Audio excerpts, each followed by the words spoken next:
و سلام ہوں اس ہستی اقدس و مقدس پر کہ جن کا نام نامی اور اسم گرامی محمد کریم صلی اللہ علیہ وآلہ آلہ وصحبہ وبارک وسلم ہے۔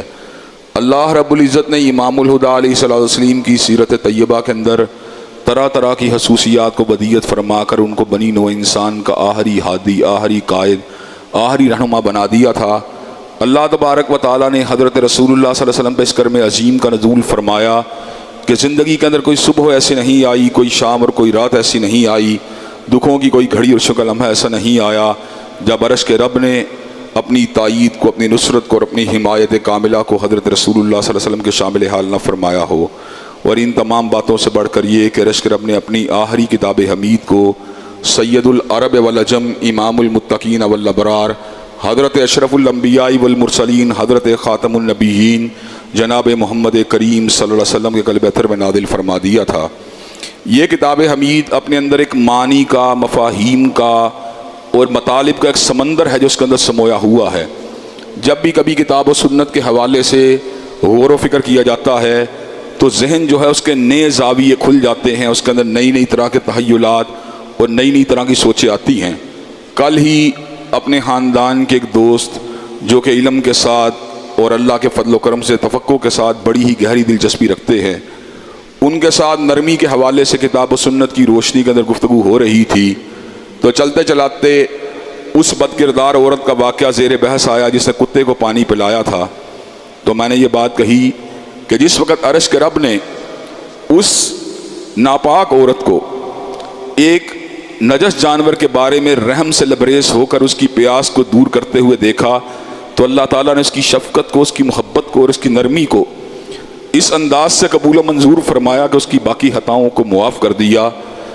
تو اس موقع کے پر اس ساتھی نے، اس دوست نے، اس بھائی نے یہ بات کہی، آج سے پہلے میں نے کبھی نرمی اور رحم کے حوالے سے اس واقعے کے اوپر غور نہیں کیا تھا، لیکن آج جب میں اس واقعے کے اوپر غور کر رہا ہوں تو یہ بات سمجھ میں آ رہی ہے واقعی نرمی، رحمت، شفقت یہ اللہ تبارک و تعالیٰ کو کتنی پسند اور محبوب ہے کہ اللہ تبارک و تعالیٰ کی نجس محلوقات کے ساتھ بھی جب حسن سلوک کیا جاتا ہے تو اللہ تبارک و تعالیٰ اس حسن سلوک کو بھی ضائع نہیں جانے دیتے۔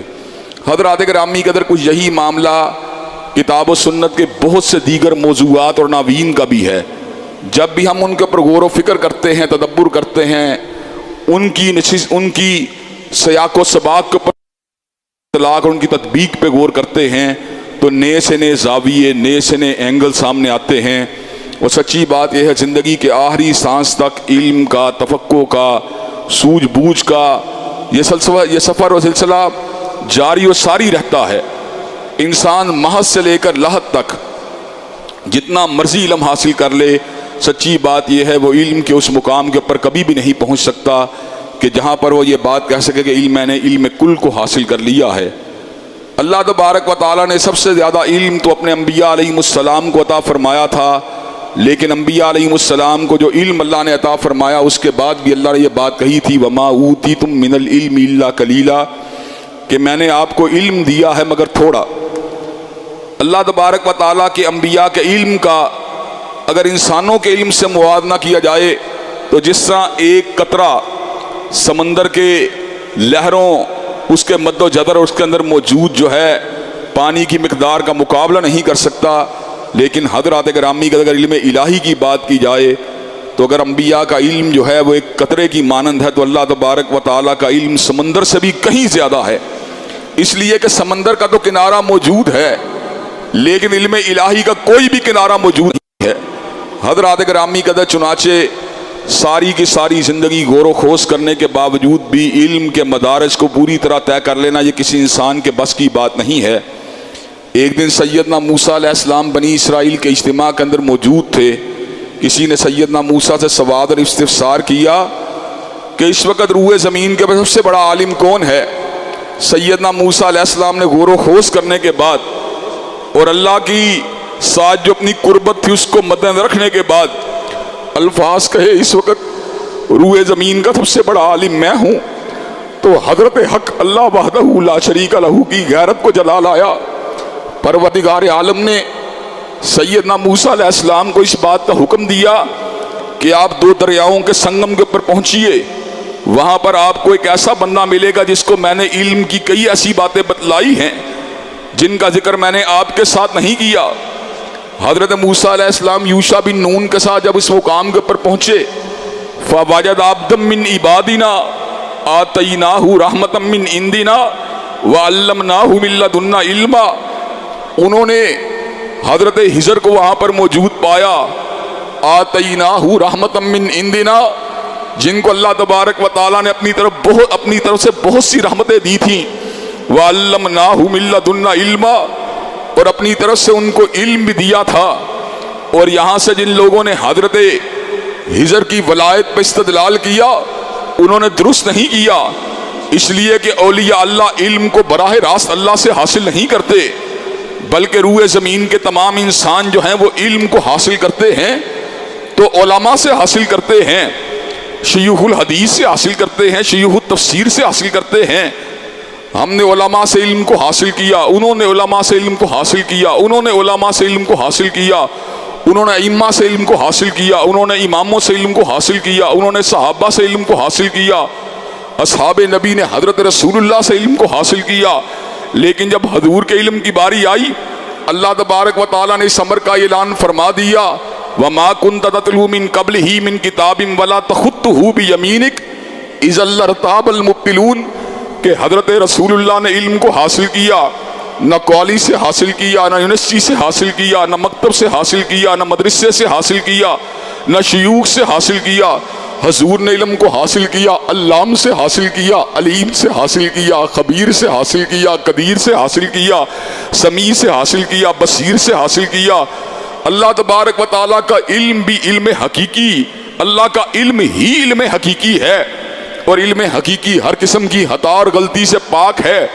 اور اللہ تبارک و تعالیٰ کے تلامذہ، اللہ کے انبیاء اور حضرت رسول اللہ کا علم بھی ہر قسم کی خطا سے اسی لیے پاک ہے کہ انہوں نے اس چشمہ صافی سے علم کو حاصل کیا، جس علم کے اندر نہ گمراہی ہے، نہ بھٹکنے کا کوئی اندیشہ ہے۔ حضرت موسیٰ علیہ السلام جس وقت فرعون کے پاس آئے تھے تو فرعون نے کہا تھا فما بال القرون الاولیٰ، کہ سابقہ جو لوگ دنیا سے چلے گئے ان کے بارے میں آپ کی رائے کیا ہے؟ تو حضرت موسیٰ علیہ السلام نے جواب دیا، اور بڑا ہی کمال جواب دیا، کہ علمھا عند ربی فی کتاب لا یضل ربی ولا ینسیٰ، ان کا علم پروردگار عالم کے پاس ایک کتاب کے اندر موجود ہے، اور میرا رب نہ کبھی بھولا ہے نہ کبھی بھٹکا ہے۔ حضرات گرامی قدر، علم کا یہ سفر آپ کی موت کے دن تک جاری و ساری رہے گا، بشرطے کہ آپ علم کے حصول میں سنجیدہ ہوں، آپ علم کے حصول میں مخلص ہوں۔ اور اگر آپ کے اندر جب یہ بات آ گئی کہ میں بہت بڑا عالم بن گیا ہوں، اور آپ نے علم اور حکمت کی جستجو کرنا بند کر دی، تو حضرات گرامی قدر گویا کہ آپ نے خیر کے دروازوں کو اپنے اوپر بند کر لیا، اور آپ نے اپنے اوپر علم کی نورانیت کے دروازوں کو اپنے اوپر بند کر لیا۔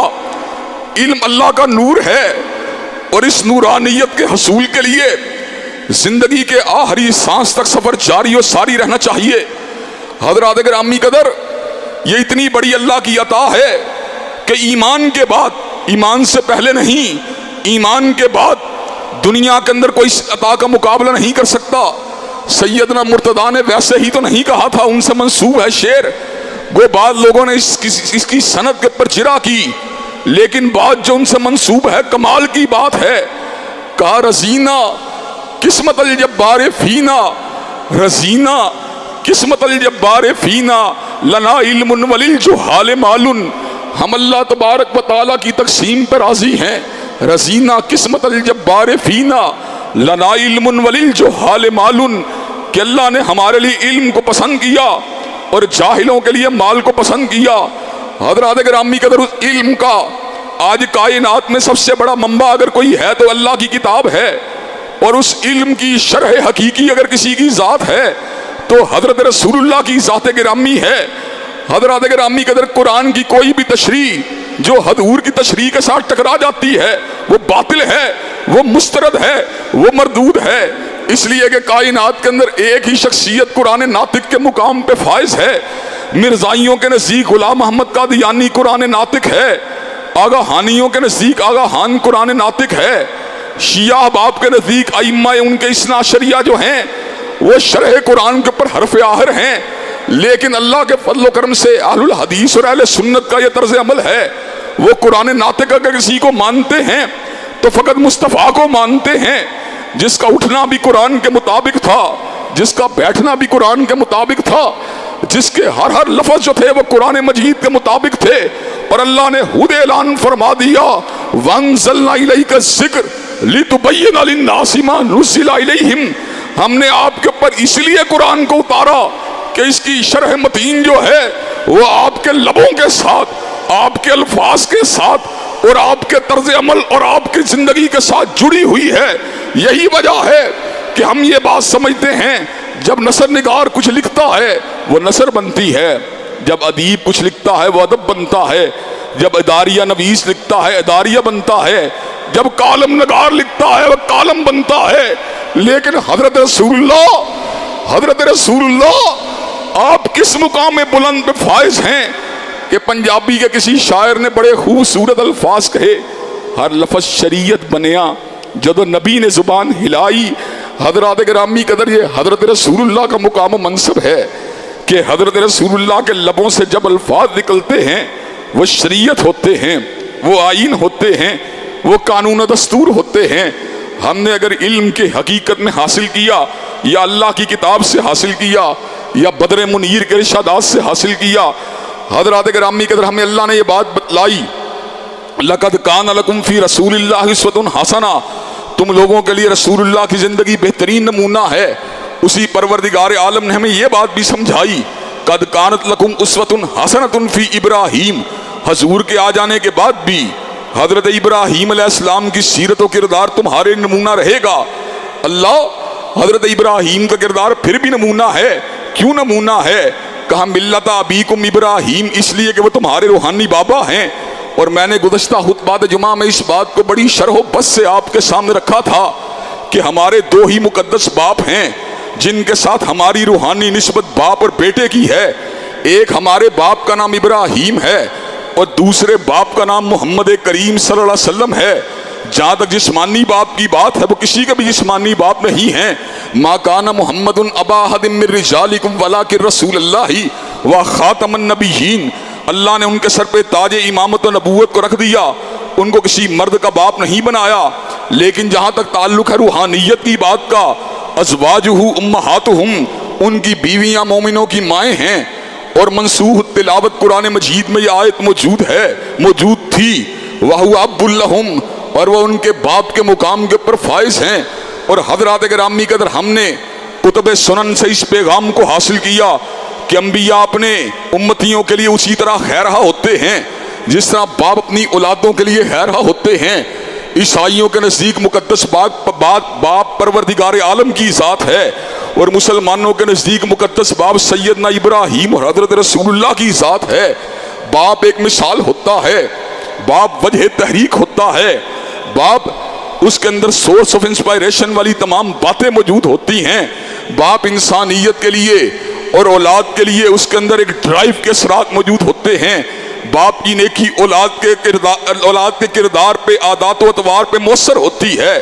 اس لیے جب ہم نے روحانی باپ کے طور پہ آئیڈیلائز کرنا ہے تو یا سیدنا ابراہیم کو کرنا ہے یا حضرت رسول اللہ کو کرنا ہے۔ سیدنا ابراہیم بڑے ہی دلیر تھے، بڑے ہی بہادر تھے، بڑے ہی شجاع تھے، بڑے ہی مستقل مزاج تھے، بڑے ہی صاحب استقامت تھے، بڑے ہی صبر و رضا والے تھے۔ چتا میں کودنا گوارا کر لیا، بستی والوں کی مخالفت کو قبول کر لیا، بڑے ہی اعتدال کے ساتھ اجرام سماویہ کی پوجا کی تکڑی کو لگایا اور اس بات کو وعدے فرما دیا انی وجہت وجہی للذی فطر السماوات والارض حنیفا وما انا من المشرکین، کہ میں اپنے چہرے کا رخ ستارے کی طرف نہیں کرتا، میں اپنے چہرے کا رخ چاند کی طرف نہیں کرتا، میں اپنے چہرے کا رخ سورج کی طرف نہیں کرتا، میں اپنے چہرے کا رخ اس پروردگار عالم کی طرف کرتا ہوں جس نے سورج ستارے اور چاند کو بنا دیا۔ اور میں نے گزشتہ خطبہ جمعہ میں یہ بات کہی تھی، تو کیسا ابراہیمی ہے، تو آج بھی ستاروں میں الجھا ہوا ہے، تو آج بھی ستاروں میں پھنسا ہوا ہے، تو برج عطارد کے پیچھے بھاگ رہا ہے، تو برج اسد کے پیچھے بھاگ رہا ہے، تو عقرب کے پیچھے بھاگ رہا ہے، تجھے کیا ہو گیا ہے؟ تو کبھی جمنائی کا کبھی ٹورس کا، کبھی سیجیٹیریس کا، کبھی اسکارپیو کا، کبھی کیپریکارن کا، اس کے پیچھے اپنی زندگی کے ماہ و سال کو تلاش کرتا ہے، اپنی زندگی کی رشتہ داریوں کو تلاش کرتا ہے، تیری عقل میں تف ہے۔ تیرے رسول نے تو حدیث قدسی کو بیان فرما دیا کہ حدیبیہ کے مقام پہ بارش ہوئی، حضرت رسول اللہ نے خیر البریہ کو اپنے اصحاب کو مخاطب ہو کے کہا، میرے صحابہ، اس آج کی بارش نے کئیوں کو اللہ نے کہا ہے کئیوں کو مومن بنا دیا، کئیوں کو کافر بنا دیا۔ صحابہ بڑے حیران، ایک بارش نے کئیوں کو مومن کئیوں کو کافر بنا دیا؟ کہا ہاں میرے پروردگار عالم نے کہا ہے، جس نے کہا بارش ستارے کی حرکت کی وجہ سے ہوئی ہے، پروردگار عالم کہتا ہے وَهُوَ كَافِرٌ بِي وَمُؤْمِنٌ بِالْكَوَاكِبِ، اس نے میرا انکار کیا، وہ ستاروں پہ ایمان لے کے آیا۔ اور جس نے الفاظ کہے بارش ستارے کی حرکت کی وجہ سے نہیں ہوئی بلکہ اللہ کے امر کی وجہ سے ہوئی ہے، وَهُوَ مُؤْمِنٌ بِي وَكَافِرٌ بِالْكَوَاكِبِ، اس کا میری ذات پہ ایمان ہے، وہ ستاروں کا انکار کرنے والا ہے۔ جو ایک بارش کو ستارے کی حرکت کے ساتھ منسوب کرے وہ تو دار اسلام سے خارج ہے، اور جو پوری زندگی کے چارٹ کو ستاروں کی روشنی میں جج کرنے کی کوشش کرے وہ پھر بھی عبداللہ ہے، وہ پھر بھی عبدالستار ہے، وہ پھر بھی عبدالقہار ہے، وہ پھر بھی عبدالوہاب ہے۔ اور تو کہاں کا ابراہیمی ہے؟ تجھے ابراہیم کے درس کا سبق کا کچھ بھی پتہ نہیں ہے۔ ابراہیم کا ترکہ کیا ہے، ابراہیم کی باقیات کیا ہیں؟ وَجَعَلَهَا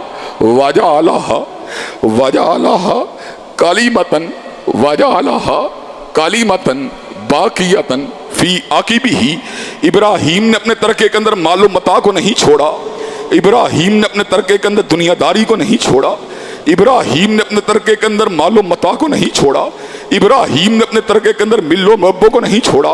وَجَعَلَهَا کَلِمَةً باقیتاً فی عاقبہ، اس نے اپنے پیچھے دعوت توحید کو ایک زندہ دعوت کی حیثیت چھوڑا ہے۔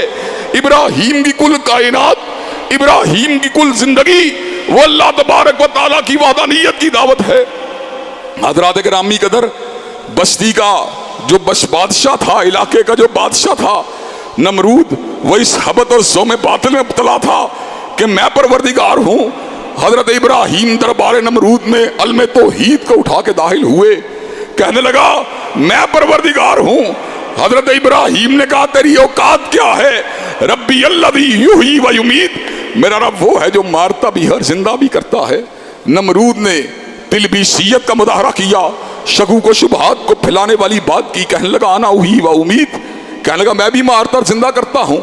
ایک مستحق کے سزا کو آزاد کر دیا، ایک بے گناہ کو موت کے گھاٹ اتار دیا۔ ابراہیم اس کی چال کو سمجھ گئے، اس کی تلبیس کو سمجھ گئے۔ جو عالم حق ہوتا ہے وہ انبیاء کے نقش قدم پہ چلتا ہوا اس دلیل کو وقتی طور پہ چھوڑ دیتا ہے جس میں تعویل کی گنجائش موجود ہو، وہ اس دلیل کو لے کے آتا ہے جو دلیل محکم ہو۔ حضرت ابراہیم علیہ السلام نے جب نمرود کی اس اوٹ پٹانگ قسم کی دلیل کو سنا، کہنے لگے فَإِنَّ اللَّهَ يَأْتِي بِالشَّمْسِ مِنَ الْمَشْرِقِ، میرا رب وہ ہے جو سورج کو مشرق سے لے کے آتا ہے، فَأْتِي بِهَا مِنَ الْمَغْرِبِ، فَإِنَّ اللَّهَ يَأْتِي بِالشَّمْسِ مِنَ الْمَشْرِقِ فَأْتِي بِهَا مِنَ الْمَغْرِبِ، میرا اللہ وہ ہے جو سورج کو مشرق سے لے کے آتا ہے، اگر تو رب ہے سورج کو مغرب سے لے کے آ۔ نمرود کو پتا تھا کائنات کے اتنے بلند و بالا مقام کے اوپر نمرود کا تصرف کیا چل سکتا ہے؟ اللہ کا تصرف تو کائنات کے چپے چپے پہ چل رہا ہے، ذرے ذرے پہ چل رہا ہے، کائنات کے ہر مقام پہ چل رہا ہے۔ فَبُہِتَ الَّذِي كَفَرَ، اس کے لبوں کے پر چپ کی مہر لگ جاتی ہے۔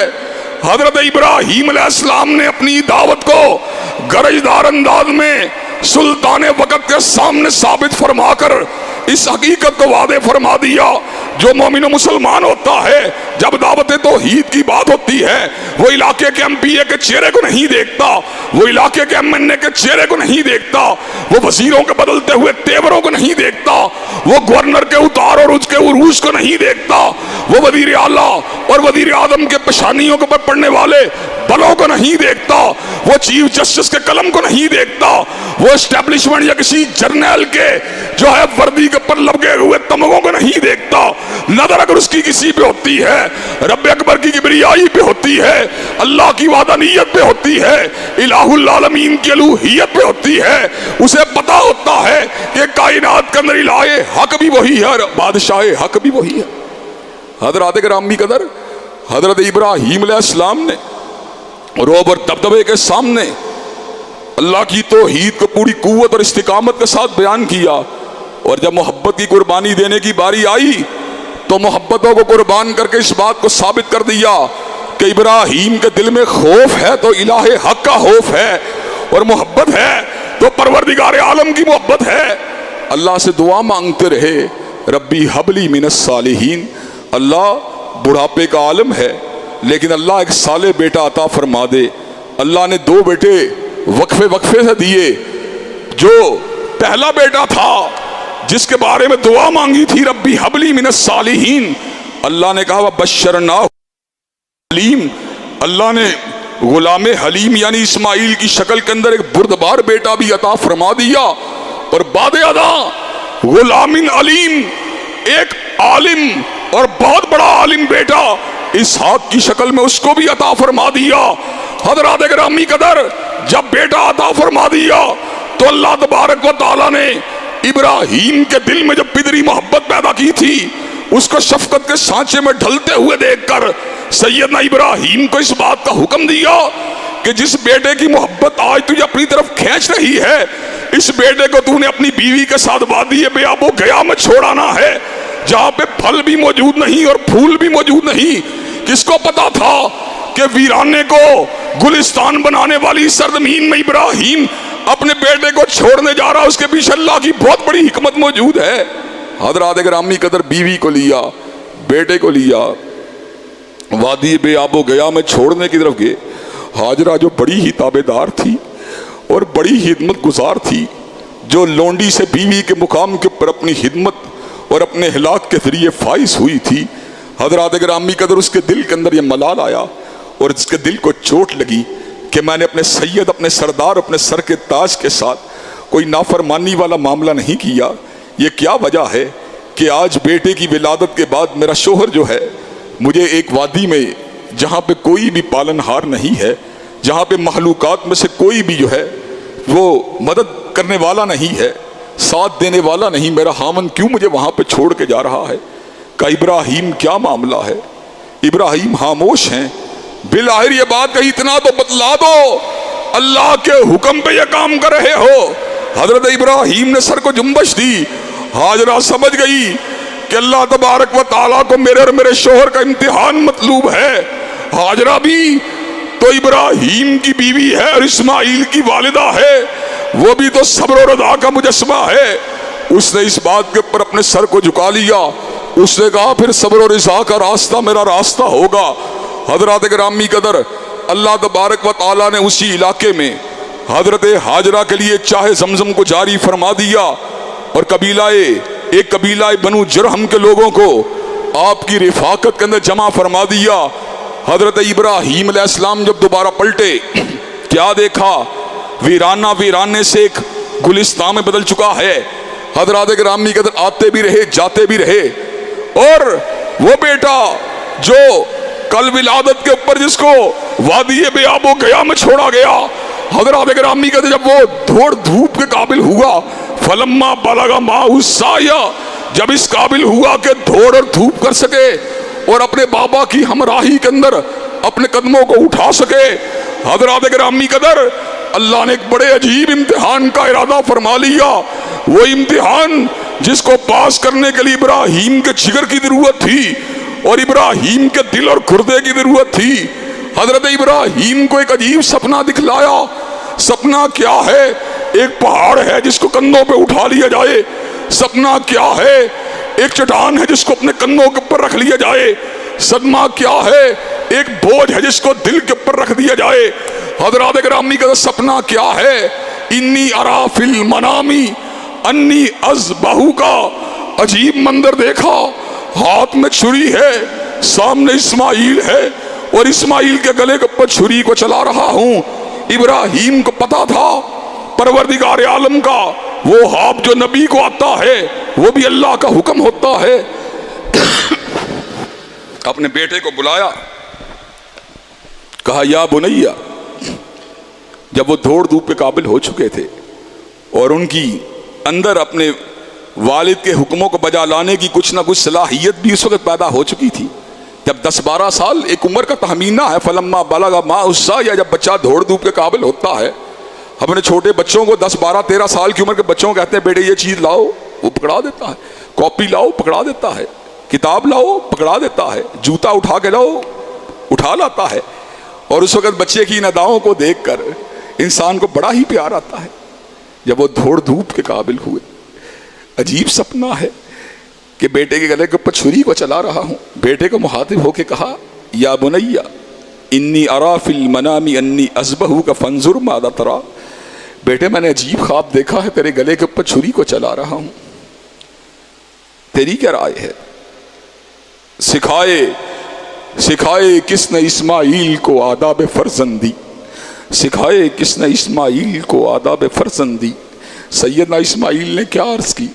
یا ابت افعل ما تؤمر ستجدنی انشاءاللہ من الصابرین، بابا پوچھنے کی کیا بات ہے، حکم اللہ کا ہو پھر بیٹے سے پوچھنے کی ضرورت کیا ہے؟ یا ابت افعل ما تؤمر ستجدنی انشاءاللہ من الصابرین، آپ یقیناً مجھ کو صبر کرنے والا پائیں گے۔ حضرات گرامی قدر، ہم مسلمان ہوئے بستروں میں لیٹے ہوئے، ہم مسلمان ہوئے دکانوں پہ بیٹھے ہوئے، ہم مسلمان ہوئے پکنک کو مناتے ہوئے، ہم مسلمان ہوئے پارٹیوں کو کھاتے ہوئے، لیکن یہاں پہ اسلام یعنی کامل تابعداری کی جو ہے اظہار کا عالم کیا ہے؟ فلما اسلما وتلہ للجبین، حضرت ابراہیم علیہ السلام اور اسماعیل کے اسلام کا عالم کیا ہے؟ باپ نے ہاتھوں میں چھری کو تھاما ہوا اور بیٹا گلوئے تھر کو اپنے بابا کے سامنے کیے ہوئے۔ حضرات گرامی قدر، فلما اسلم وتلہ للجبین، اور اس کے جبین کے بھی ترجمے دو کیے گئے، ایک جبین جسے اردو میں پیشانی کہا جاتا ہے، پیشانی کا بل پچھاڑا گیا، اور جبین کا عربی زبان میں مطلب کنپٹی بھی ہے کہ کنپٹی کا بل لٹایا گیا۔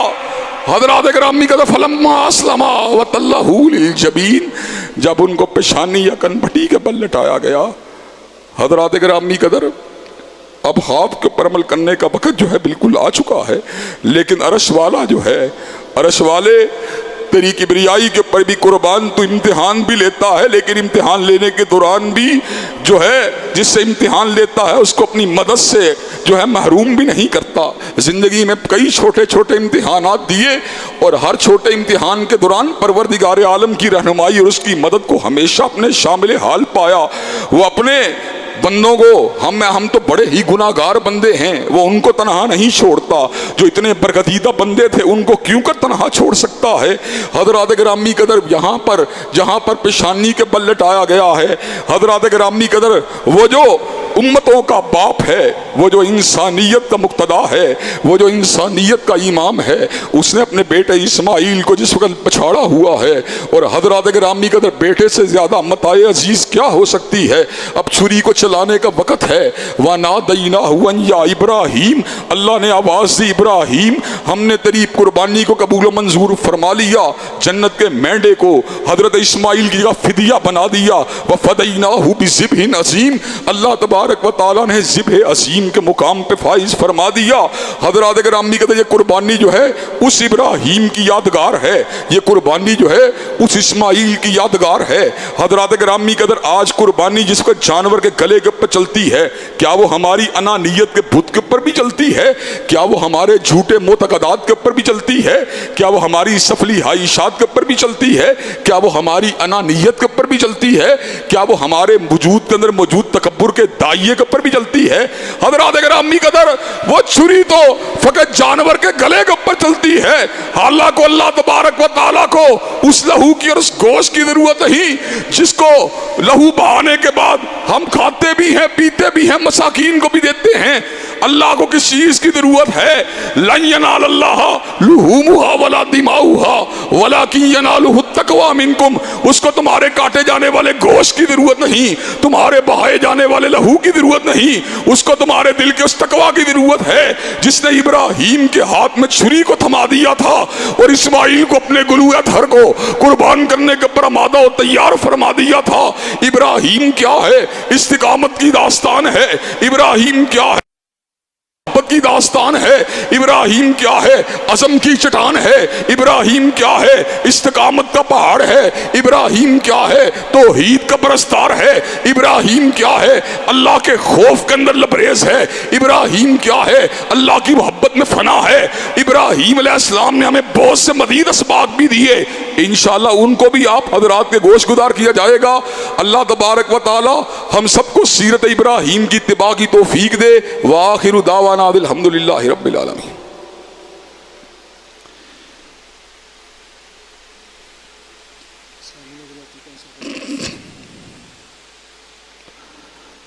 الحمدللہ نحمدہ ونستعینہ ونستغفرہ ونؤمن بہ ونتوکل علیہ ونعوذ باللہ من شرور انفسنا ومن سیئات اعمالنا من يهده الله فلا مضل له ومن يضلل فلا هادي له واشهد ان لا اله الا الله واشهد ان محمدا عبده ورسوله صلی اللہ علیہ وسلم.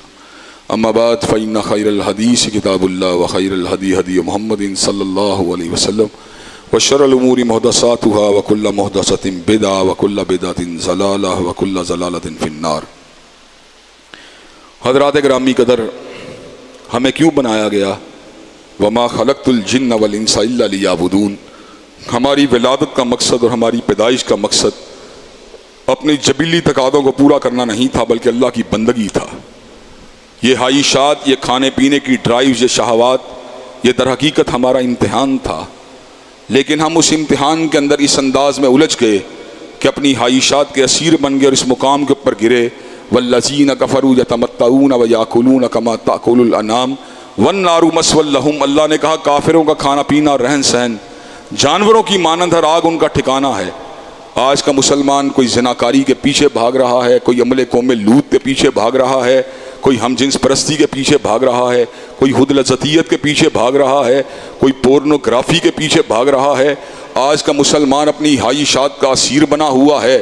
آج کا مسلمان جو ہے کوئی حرام کمائی کے پیچھے بھاگ رہا ہے, کوئی سود خوری کے پیچھے بھاگ رہا ہے, کوئی رشوت ستانی کے پیچھے بھاگ رہا ہے. اللہ تبارک و تعالیٰ کے احکامات کو پامال کیا جا رہا ہے.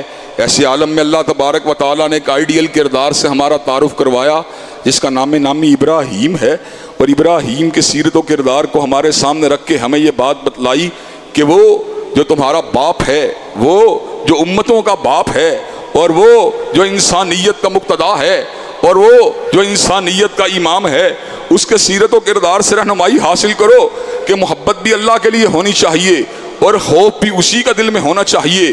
والذین آمنوا اشد حبا للہ. جو مومن و مسلمان ہوتا ہے اس کے دل میں اللہ کی محبت بڑی ہی شدید ہوتی ہے. وہ ہر محبت کو اللہ تبارک و تعالیٰ کی محبت پہ تج کر دیتا ہے, اور جتنا اس کا علم ترقی کرتا ہے, جتنا اس کا مطالعہ ترقی کرتا ہے, اتنا ہی اللہ کی ہیبت و حشیت اس کے دل پہ طاری ہوتی ہے. انما یخشی اللہ من عبادہ العلماء. اللہ کی حشیت حقیقت میں اگر ہوتی ہے تو اس کے عالم بندوں کے دل میں ہوتی ہے. کائنات کے اسرار و رموز کے اوپر غور کرنے والا اور کائنات کے حقائق کو سمجھنے کے بعد اس بات کو جانچ لینے والا, یہ کائنات کے اندر میری حقیقت و حیثیت ہی کچھ نہیں, سب کچھ تو میرے پروردگار عالم کی ملکیت ہے. اس کے بعد اپنے اعمال نامے پہ غور کرنے والا اور اپنی بدعمالیوں کو دیکھ کے جہنم کی آگ کو امڑتا ہوا دیکھنے والا انسان ہر آن ہر لحظہ پھر اسی کی پناہ کا طلبگار ہوتا ہے. ان فی خلق السماوات والارض واختلاف اللیل والنہار لآیات لأولی الالباب. بے شک زمین و آسمان کی تخلیق میں اور رات اور دن کے آنے جانے میں نشانیاں عقل والوں کے لیے. الذین یذکرون اللہ قیاما وقعودا وعلی جنوبہم. وہ لوگ جو اٹھتے بیٹھتے اپنے پہلوؤں کے اوپر اپنے اللہ کو یاد کرتے ہیں. وَيَتَفَكَّرُونَ فِي خَلْقِ السَّمَاوَاتِ وَالْأَرْضِ. اور زمین و آسمان کی تخلیق کے اوپر غور و فکر کرتے ہیں. اتنی بڑی کائنات کو دیکھ کر اپنے رب کی کبریائی کا تصور پیدا ہوتا ہے کہ اتنی بڑی کائنات ہے تو اللہ کتنا بڑا ہوگا. پھر ان کے ذہن میں ایک ہی خیال آتا ہے, ربنا ما خلقت ھذا باطلا. اللہ تو نے جو کچھ بھی بنایا ہے باطل نہیں بنایا. سبحانک فقینا عذاب النار، تیری ہی ذات اونچی ہے، تیری ہی ذات پاک ہے، ہمیں آگ کے عذاب سے بچا لینا. اللہ ہمارے اعمال جنت میں جانے والے نہیں، لیکن اللہ رحمت کی نظر فرما دینا.